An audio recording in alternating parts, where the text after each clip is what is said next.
What are we doing here? And where are we gonna go? It's like we just woke up one morning and then it's welcome to the show. Don't ask any questions, just go with the flow. Make as much money as you can and try your best not to get broke.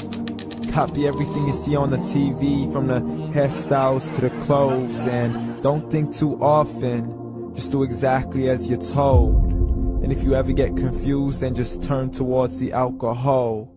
You'll still hear your thoughts, then just turn up the radio as you learn to live a lifestyle of drugs, sex, and rock and roll.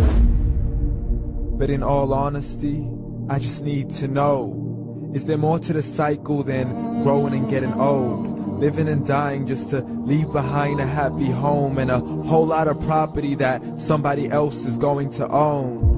I just really need to know before the casket's closed, 'cause I'm not willing to gamble with my soul, nor am I ready to take any chances. These are just simple life questions and I'm just searching for some answers.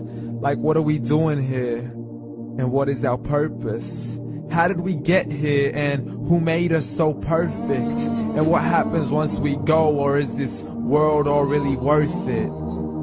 Questions we don't answer because apparently we don't really have to. There's no purpose to this life and our existence is merely natural. Then in that case, please let me ask you, did you create yourself, or was it somebody else who had fashioned you? 'Cause you're a being that's impeccable, faultless and unparalleled.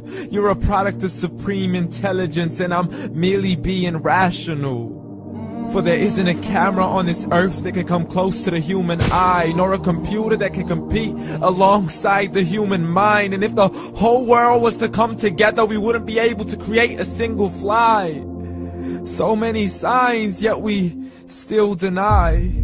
As science tries to justify that all this could come from none, when it's a simple sum. 0 plus 0 plus 0 cannot possibly ever give you 1.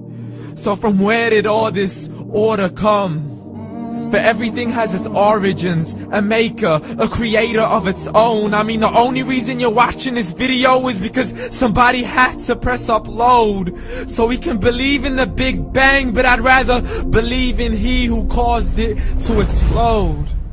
Allah, the creator of everything along with every single soul. The ever-living, the master, the only one who is in control. Unlike his creation, beyond our imagination. And no, he's not a man, nor does he have any partners in association. He's on his own. And no, he did not ever leave us alone.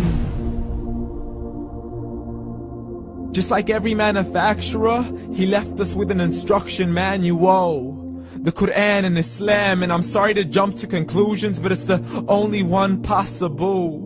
The only definition of God is the one and only supreme being. It's logical, a book with 0 contradictions, with miracles that are both scientific and historical, all revealed over 1400 years ago.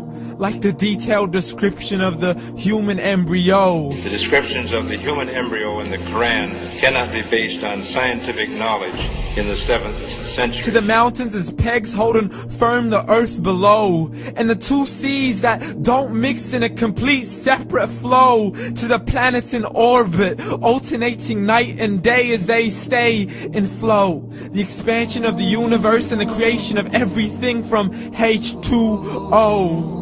To the stories of the past and the preservation of Pharaoh. To identifying the lowest point in the land where Persia defeated Rome.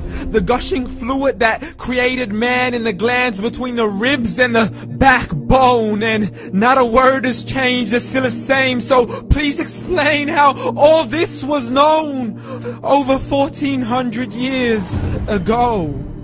To a man who couldn't read or write as he would recite whatever the angels spoke.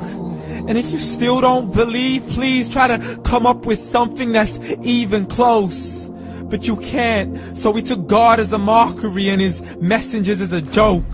Muhammad could not read or write. How's somebody who can't read or write gonna start a religion? Dismissed his scriptures as legends and tales of the ancient folk as we live life according to our whims, desires, and hopes. saying this life is the only home we will ever know. We will live then die, then simply turn to bones. YOLO! Correction, after the grass dies, the rain arrives and it regrows, and Allah promises to do the same thing to your very soul and bring you back from your very fingertips to your toes, as the all-seeing supreme being watches us so close, and we are surely being tested in our wealth, our health, and our self, and everything that we've been blessed with. So believe, for we will surely be resurrected and be brought back to our Lord and account for every single deed, as He hands us our books and orders us to read. From the bad to the good and everything in between. You yourself are sufficient for your own accountability, so don't be mad at me. You are the one who thought He wouldn't come back to me. I gave you a whole life long to search after me, but you were busy in all that which was temporary. So read, and glad tidings to all those who believed. And if you disbelieve, read. And don't let that day be the first day you find out what your life really means. Read.